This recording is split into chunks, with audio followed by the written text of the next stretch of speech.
আম খেতে বসলাম আমি, আর তার মধ্যে অর্ধেক খাইলে যে ম্যাক্স। আর ওরা আম খাওয়ার বিশেষত্ব দেখেন, এই কুকুর নাকি ছাগল আমি এটাই বুঝতেছি না। এ আমের খোসা শুকিয়ে ফেলতেছে চাওয়া যাবাই। এ চিন্তা করতেছে ওর জন্য কাঁঠাল পাতা আনতে হবে। ওর আম খাওয়া দেখে তো আমার নিজের লোভ সামলানো যাচ্ছে না এই অবস্থা। কৃতৃপ্তি নিয়ে যাচ্ছে যে কুকুর বলে এতে।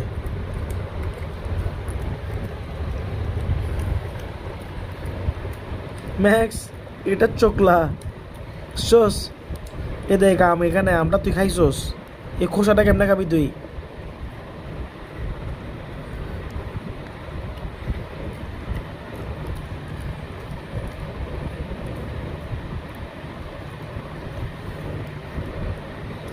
দেখ, কয়টা খাবার তুই কি করস দেখি এবার।